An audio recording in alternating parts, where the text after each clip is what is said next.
네, 안녕하십니까. 토뉴브 토요뉴스 브리핑의 강성곤입니다. 토뉴브는 저희 메타TV 뉴스가 기획한 경기도 유일의 시사 토크 프로그램입니다. 오늘이 벌써 13번째 시간입니다. 지난주 12회 도민들의 조회수, 구독수가 폭발했습니다. 여러분의 호응과 관심이 그만큼 컸다는 방증인데요. 이번 주도 주저없이 아낌없이 좋아요, 구독수 눌러주시면 감사하겠습니다. 오늘은 저희 토뉴브의 단골편을 두 분과 함께합니다. 먼저 경기일보 편집국장을 역임하신 박흥석 국장님 자리하셨습니다. 안녕하세요. 반갑습니다. 스마트 도시문화연구소 김세연 소장님 자리하셨습니다. 네, 안녕하세요. 반갑습니다. 첫 번째 주제는요, 주민소환제 짚어보겠습니다. 주민소환제 문턱 낮춘다. 그러나 악용, 부작용, 실효성 문제 반론도 있다. 이 주제를 다루겠습니다. 먼저 박 국장님, 이 주민소환제가 뭔지, 그리고 이게 이제 국회 행안위를 그 개선안이 통과됐어요. 가셔야 되는 건가요? 당연히 거셔야 되겠죠. 그리고 더더군다나 최근에 그 이태원 참사 사건 나고 나서 그 박희영 용산구청 그분이 이제 뭐 사전 예방 조치라든지 그다음에 현장 조치라든지 이런 거 미국으로 좀 많이 질타를 받지 않습니까? 네. 그래서 아마 이런 것들이 더 활발하게 논의가 되는 것 같고, 또 인터넷 같은 데 이렇게 보면 박희영 구청장을 소환할 수 있느냐 예. 이런 얘기들도 많이 올라와 있었어요. 소환할 수 있나요? 근데 지금 그 규정 때문에 안 된다면서요? 1년이 안 돼서 못하는 거죠. 예전에도 그 시장군수, 도지사 뭐 이런 분들을 대상으로 수탁이 제기됐었습니다. 주민소환이. 근데 주민소환이라는 게 간단하게 얘기하면 이런 거지 않습니까? 당신한테 맡겼는데 잘못하거나 뭐 비위가 있거나 뭐 행정 남용을 한다든지 뭐 이런 거 마음에 안 든다든지 이럴 때 이제 주민들이 말하자면 그 자리에서 물러나게 할 수 있는 그런 직접 민주주의를 확대하는 방향에서 2007년인가요? 그때부터 확대한 거죠. 근데 이제 거기에 보면 하려고 그러면 이 주민 청구, 이 청구인 수가 이걸 받기가 너무 많다. 그래서 이제 이걸 완화했죠. 지금 보면 저 단체장은 뭐 시도지사는 10%, 시장 군수는 뭐 15%뭐 이런 식으로 되어 있지 않습니까? 지방의원은 20%. 그것을 보니까 이번에 한 20% 정도 완화했더라고요. 그러니까 이제 복잡한데 그게. 그 다음에 이제 투표의 효력. 투표를 옛날에 3분의 2 이상 했어야 되는데 이제 4분의 1을 좀 바꿨죠. 뭐 이런 것들이라든지. 그 다음에 뭐 전자설명으로도 그 투표 청구가 가능하도록 한다든지. 또 투표 연령도 19세에서 18세로 낮춘다든지. 그래서 이건 어떤 소환할 수 있는 조건을 좀 완화시킨 이런 결과죠. 김 사장님, 근데 지금 이게 좀 어떻게 보면 그 권력을 견제하고 유권자의 이제 적극적 정치 참여를 보장한다는 면에서는 좋은데, 이게 이제 악용될 소지가 있다는 거예요. 어떤 점이 그렇습니까? 아무래도 이게 이제 주민들이 동의에 의해서 뭔가가 그 투표에 의해서 당선된 분들을 끌어내리는 그런 거에 기반을 두기 때문에 뭐 악용될 수 있는 여지는 충분히 있지만, 과거의 사례들을 다시 보게 되면 소환제를 2006년도에 처음으로 이렇게 개정을 했더라고요. 그래서 개정을 해갖고 2007년도부터 시행이 됐지만, 실질적으로 그 주민소환제라고 해갖고 투표가 126건 정도가 진행이 됐는데 제대로 시행된 거는 일단 11건이었는데 그 11건도 또 이 요건을 충족하지 못해갖고 제대로 진행된 건이 없을 정도로, 그러니까 어떻게 보면은 이게 있고 주민들이 악용할 수 있지만 실질적으로 이 적용하기가 힘들더라. 뭐 그렇게 좀 진행이 되는 것 같고요. 좀 의미 있는 건 일단 지난해 기초단체장 한 5분 정도가 아. 이 주민 소환 관련으로 해가지고 예. 지금 있었는데 뭐 대표적인 거는 지금 이재준 전 시장하고 뭐 안성남 전 시장, 뭐 김성기 전 군수, 이재준은 저희 고양시장이죠. 예, 고양시죠. 예. 지금 현수원 시장 이름이 똑같아요. 네. 아, 그렇죠. 네. 그래서 이제 김성기 뭐 군수님도 있었고, 네. 엄태준 뭐 시장님도 있었고, 김종천 과천시장님도 있었는데 아. 각각의 주민들하고 의견 일치가 되지 않아서 주민들이 소환을 한 거지만 실질적으로 이제 다 네. 투표까지 간 경우는 없고요. 이제 그 중에서 유일하게 우리 김종천 전 과천 시장님께서 네. 주택 공급 계획에 적극적으로 이제 반대를 하지 않았다라는 아. 이유로 주민들이 주민소환제에 적용을 해가지고 투표한 사례가 있는데 이때도 주민소환 투표가 성사는 되기는 했지만 예. 투표율이 우리 법에 의하면 33.3%가 넘어야 되는데 아. 27.1%에 그쳐서 네. 사실은 투표함도 열지도 못하고 음. 무산되는 그런 사례가 있었더라고요. 예. 그런 사례도 있었고 해서 실질적으로 이게 과연 효과가 있냐 없냐라는 거를 각 의원들도 이제 이 주민 소환제에 대해서 네. 많이 의견을 좀 피력한 것 같아요. 이런 소환제 같으면 실질적으로 필요가 없다. 형식만 있느냐 아니냐 아. 뭐 이런 게 있는데 그래서 지금 행안부에서 아까 제도를 개정을 했는데 이 개정한 제도가 앞으로 어떻게 적용이 될지는 조금 더 뭐 지켜봐야 될 부분인데 어쨌든 많은 주민들이 더 참여를 끌어내기 위한 노력은 계속 하고 있구나. 아. 뭐 이렇게 이해를 하면 좀 될 것 같습니다. 박 부장님 어떻게 보세요? 저는 뭐 이제 주민 소환 요건을 네. 완화한 거는 굉장히 잘했다 아. 생각이 되고요. 선진국들을 보면 주민 소환제를 대부분 하고 있죠. 미국을 비롯해서 뭐 일본, 독일, 뭐 스위스 뭐 이런 데들 다 하고 있는데 이제 미국 같은 데는 교육위원까지 이걸 이제 주별로 다르긴 한데 근데 뭐 거기다가 이제 주민 소환뿐만 아니라 주민 발안제도 시행하는 데가 있습니다. 그래서 직접 민주주의 굉장히 확대한 이런 나라인데 우리나라도 이제 그 중에 하나인 주민 소환을 지금 이제 하고 있는 건데 여기 보면 이제 지금 우리 김 박사 얘기하신 것처럼 네. 예를 들면 뭐 작년에도 수많은 이 단체장들을 소환하려고 추진했지만 네. 결과적으로 청구 인수를 못 채운다든지 네. 아니면 투표율을 주민들이 관심이 없는 거죠. 네. 근데 여기 이 문제의 핵심은 뭐냐면 예를 들면 뚜렷한 비위라든지 네. 뚜렷한 뭐 행정권 남용이라든지 아하. 뭐 이런 것들 직무유기라든지 위법행위라든지 이런 것들이 똑 떨어지게 나와서 그걸로 네. 했으면 이번에 용산구청장 같은 경우 네. 그렇게 했으면 아마 이게 좀 달라졌을 텐데 예. 이런 거보다는 대부분 이렇게 보시면 예전부터 과장장이라든지 뭐 소각장 폐기물 공부대 뭐 교도소 이전이라든지 이런 우리 생활에 가장 필요하면서도 내 지역은 오지 마 이런 님비 현상 같은 이런 걸로 추진된 경우가 많기 때문에 네. 예를 들면 이런 거지 않습니까? 자 여기가 매산동이다. 그럼 매산동에 소각장을 짓는데 자 여기가 적합지로다 선정이 돼서 시에서 이걸 추진한다. 그럼 여기 사람들이 절대 안 돼. 아. 당신 여기다 이거 주면 당신 주민 소환제 추진할 거야. 이런 식으로 해서 추진된 것도 많이 있죠. 아. 그러니까 이 문제가 이 정책의 상대성, 어느 정책이나 다 상대성이 있지 않습니까? 네. 네, 그래서 그 상대성에 있는 정책, 또 그 다음에 어떻게 보면 이게 정적을 제거하는 수단으로도 이게 이제 활용될 수 있는 거겠죠, 당연히.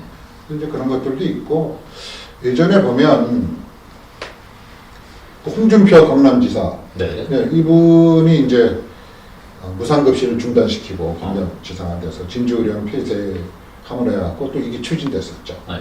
근데 이제 예. 그게 안 됐죠. 어. 네. 그리고 뭐 이제 제주지사 같은 경우도 거기 해군기지와 관련돼서 어. 이런 것들이 있었는데 안 됐고 이게 이제 실질적으로 도입돼서 투표에서 이루어진 사례가 딱 한 번 있는데 어디요?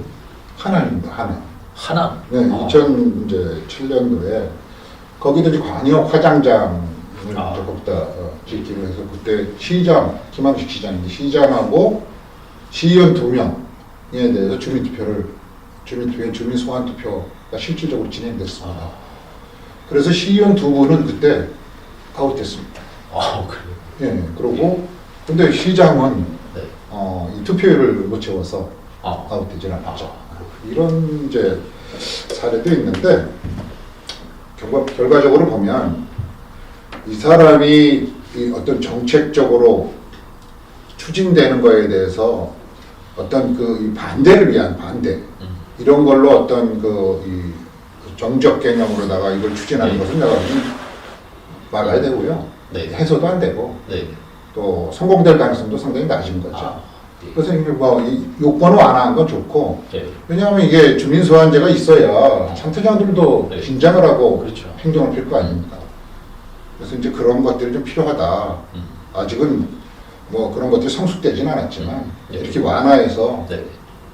좀 더 이 소환 요건을 좀 완화시켜서 그 대상을 좀 더 이렇게 할 수 있는 여건을 더 만들어 준 건 잘한 거고 대신에 이제 소환하려고 그러면 네. 뭔가 이 맹목적인 아니면은 뭐 님비 현상 위주로 된 네. 이런 이 주민 소환제 추진 이런 거는 내가 보기엔 미래를 위해서 바람직인 것 같지는 않고요. 네. 오히려 이런 거보다는 여기에 덧붙여서 이게 그러면 국회에서 지금 이게 법 개정안이 나오는 네. 거지 않습니까?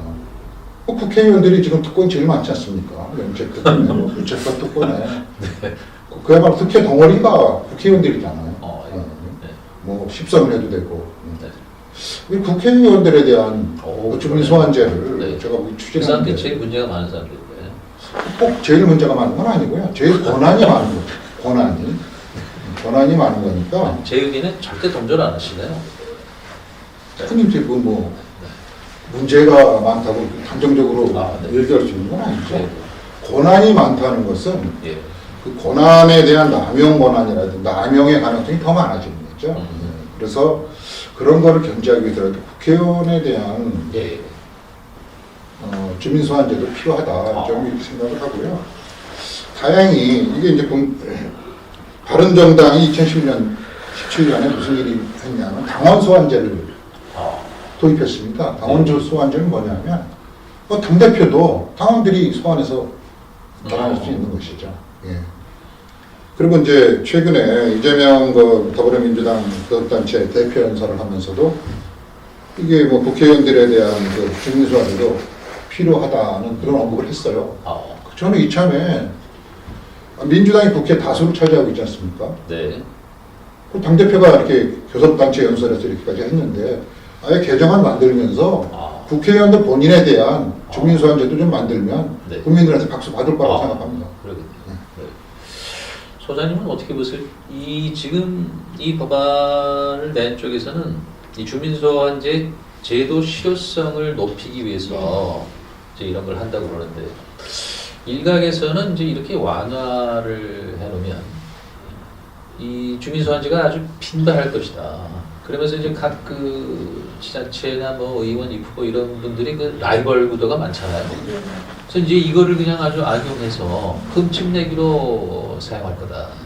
이런 의견이 있는데 어떻게 보십니까? 물론 뭐 그런 의견도 충분히 있을 거라고 생각을 하는데 그만큼 또 선수직 의원들이 긴장을 하고 그 의정 활동을 해야 되지 않나라는 생각을 하거든요. 모든 것은 책임도 따르는 부분인데 만약에 그런 부분이 없어진다면 이분들이 무소불위 권력을 가지고 사실 무소불위 권력이 선출직이다 해가지고 네. 뭐 국민 세비로 해서 자기들 뭐 세비 인상은 자기들 의견을 위해서 막 올려버리고 그 다음에 마땅히 해야 될 것들, 뭐 네. 의회 출석이라든지 이런 부분도 지금 의원들 예전에는 뭐 이렇게 모니터 이렇게 외부 기관에서 모니터링하면서 의회 출석 국회까지는 지금 하고 있는 것 같긴 해요. 외부 기관들이 그래서 의회 출석률이라든지 그다음에 법안 상정률이라든지 이런 걸 체킹을 하는데 네.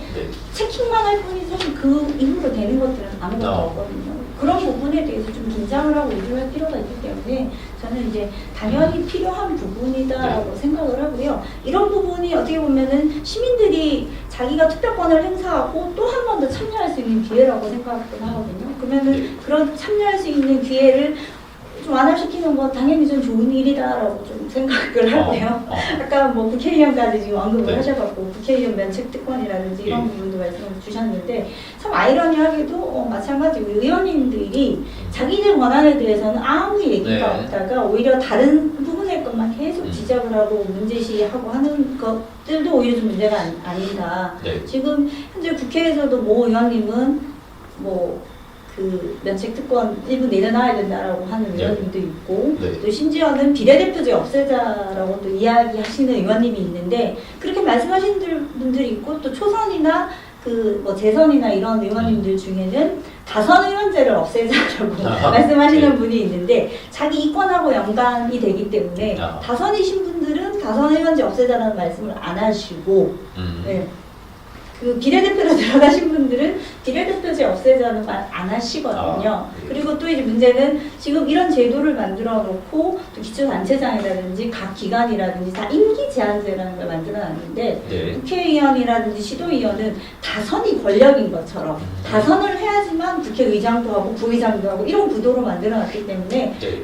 근데 이분들이 그런 구도를 만들어 놨을 때 너네 비리가 많을 수 있어. 그래서 비리를 없애기 위해서 삼선 제한제 걸 거야. 뭐 심지어는 민간 단체들, 뭐 아파트 관리소 입대위 회장까지 이제 법으로 규정을 네. 해놔갖고 네. 재선 금지 이렇게 해놨거든요. 네. 재선 금지 이유는 비리에 연루될 수 있어요. 근데 비리와 권력을 더 많이 가지신 분들은 다선이 그게 포상인 거고 나머지 분들은 그거 하면 안 돼. 이것부터 저는 좀 고쳐나가야 되지 않나라는 생각이 들어서 정말 내려놓으려면 깔끔하게 좀 내려놓을 수 있는 것들이 그러네. 좀 수반됐으면 좋겠다. 네. 그런 의견입니다. 네. 이제 그 사회자 지적하신 것처럼 네. 뭐 예를 들면 이게 완화가 왕창되면 네. 이제 뭐 마음에 안 들어 그냥 뭐 주민소환을 추진한다든지 뭐 이런 예. 일들이 예전보다는 더 일어날 소지는 개연성은 충분히 있습니다. 사회자 지적하시기도 맞고요. 단지 이제 이 법에 보면 그러면 어떤 거에 대해서 주민소환제를 추진할 수 있나 이런 부분이 없습니다. 그래서 그 부분에 대한 이제 논란이 좀 있는데 예를 들면 뭐 아까 이제 우리가 말씀드렸듯이 지금까지 빚어진 것들은 주로 그 빈비 현상과 관련된 것들과 관련돼서 제일 많이 빚어졌는데 자 이러이런 거는 이 주민 소환할 수 있는 범위는 이렇게 정한다. 네. 이런 것들이 없으니까 이런 거에 대한 어떤 뭐 아웃라인 이런 것들이 좀 마련이 돼야 네. 제가 보기에는 이 무분별한 이런 것들이 없어질 가능성이 좀 있고 그래서 이 개정안이 일단 이제 국회 행안위를 통과해서 이제 보내야 된 거니까 네. 뭐 통과되겠죠. 근데 이 개정안이라는 것은 뭐 그야말로 개정안이지 않습니까? 네. 또 개정해도 되는 거니까 아까 말씀드렸듯이 우리 김 박사 얘기하신 거 김 박사님도 국회의원 뜻 없으세요? 그리고 국회의원을 그냥 저거 하셔요. 그래서 그 국회의원들은 진짜 제일 많은 특권을 가지고 있지 않습니까? 네. 그리고 특권을 뭐 부여한 것은 국민들이 필요해서 부여한 것도 있지만 법을 만드는 분들이 저 단체장 니네는 권한이 너무 많으면 안 좋은 일이 많이 생길 수 있으니까 삼선만 해 이렇게 네. 제안한 거지 않습니까? 네. 나는 예외야 이런 거죠 지금 보면. 네. 여기 그 주민소환제도 마찬가지지 않습니까? 네. 그래서 저는 차제에 어차피 뭐 야당 대표까지 이 말씀을 했기 때문에 네. 다수당을 차지하고 있는 야당 대표가 발언했는데 책임 있게 이런 것을 차제에 한번 논의해서 네. 범위라든지 그다음에 네. 본인들 스스로에 대한 그 이 주민 소환의 그 어떤 경각심을 스스로 좀 가져주는 이런 알겠습니다. 계기를 만드는 게 더 네. 필요하지 않을까 이렇게 생각이 되네요. 네. 네. 주민 소환에 대한 이 사유와 범위를 이제 명백히 규정하자 이런 뜻으로 얘기합니다. 어쨌든 이 주민 소환제는 헌법이 보장하는 그 주권 행사의 그 적극적인 표시 아니겠습니까? 그 여러 조건을 완화한다. 이것을 찬성하는데 부디 악용되지 않았으면 좋겠습니다. 이 문제는 여기서 접겠습니다.